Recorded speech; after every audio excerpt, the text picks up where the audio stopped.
का नया चैप्टर है ऊंचाई एवं दूरी। तो ऊंचाई और दूरी चैप्टर में पढ़ने के लिए सबसे पहले हम पढ़ेंगे उन्नयन कोण। अब उन्नयन कोण की जो डेफिनेशन होगी वो क्या होगी? जब ऊपर रखी वस्तु को नीचे से देखा जाता है तो क्षैतिज रेखा और दृष्टि रेखा के बीच का कोण उन्नयन कोण कहलाता है। जैसे यानी ये वस्तु रखी है, इसे नीचे से देख रहे हैं तो ये वाली आपकी दृष्टि रेखा हो गई और ये वाली धरती के समांतर रेखा क्षैतिज रेखा हो गई। और क्षैतिज रेखा और दृष्टि रेखा के बीच का जो एंगल बनेगा उसको कौन सा एंगल बोलेंगे? उन्नयन कोण। अब ये फिर दोबारा से उन्नयन कोण, जब ऊपर रखी वस्तु को नीचे से देखा जाता है तो क्षैतिज रेखा और दृष्टि रेखा के बीच का कोण उन्नयन कोण कहलाता है। अब हम नीचे से ऊपर की तरफ देखेंगे तो ये वस्तु हो गई, वस्तु अब नीचे से देखेंगे वस्तु को तो ये दृष्टि रेखा होगी आपकी, और जो धरती के समांतर रेखा होती है उसे क्षैतिज रेखा बोलते हैं।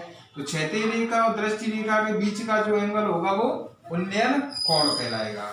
तो ये आपका उन्नयन कोण हो गया। अब दूसरा नंबर अवनमन कोण, जब नीचे रखी वस्तु को ऊपर से देखा जाता है तो क्षैतिज रेखा और दृष्टि रेखा के बीच का कोण अवनमन कोण कहलाता है।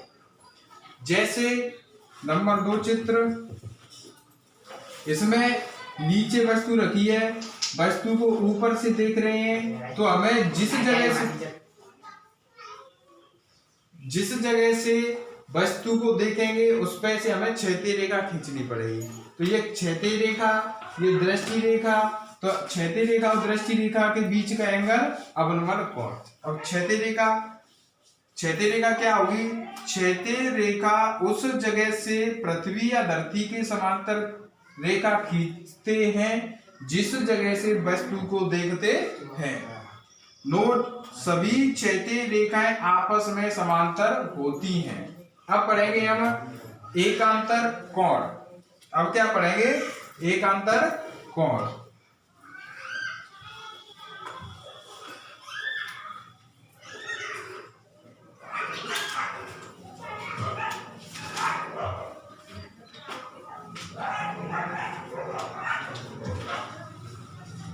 एकांतर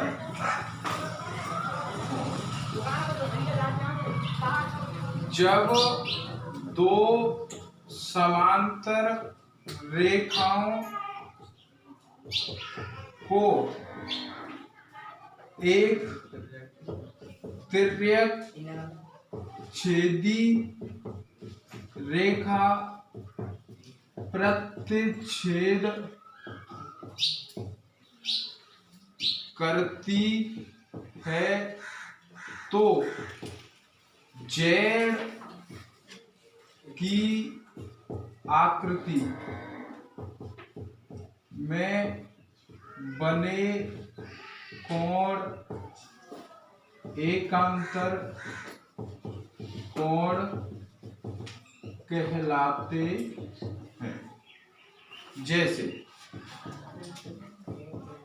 दो समांतर रेखा, इन्हें एक तिर्यक छेदी रेखा काट रही है, एल और एम ये दो समांतर रेखा हैं, इन्हें ये तिर्यक छेदी रेखा पी काट रही है। तो जेड की आकृति में ये वाला एंगल और ये वाला एंगल जेड की आकृति में बढ़ेंगे। और अब क्या जी, जेड की आकृति में बनने वाले कोण समांतर रेखा में बन रहे हैं, अर्थात और यह कोण बराबर माप के होते हैं। एकांतर कोण की जानकारी सीख ली।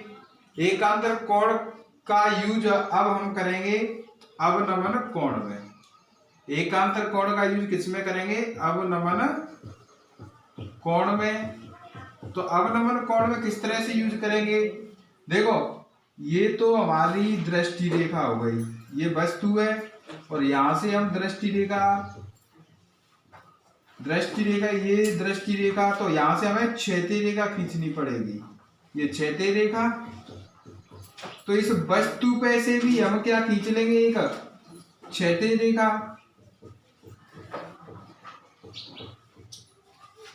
अब अवनमन कोण बनेगा क्षैतिज रेखा और दृष्टि रेखा के बीच का, दृष्टि रेखा। तो क्षैतिज रेखा दृष्टि रेखा के बीच का ये कोण अवनमन। तो एकांतर कोण की वजह से ये कोण और ये कोण दोनों कैसे हो जाएंगे? बराबर। तो एकांतर कोण से हम कौन सा एंगल देखेंगे?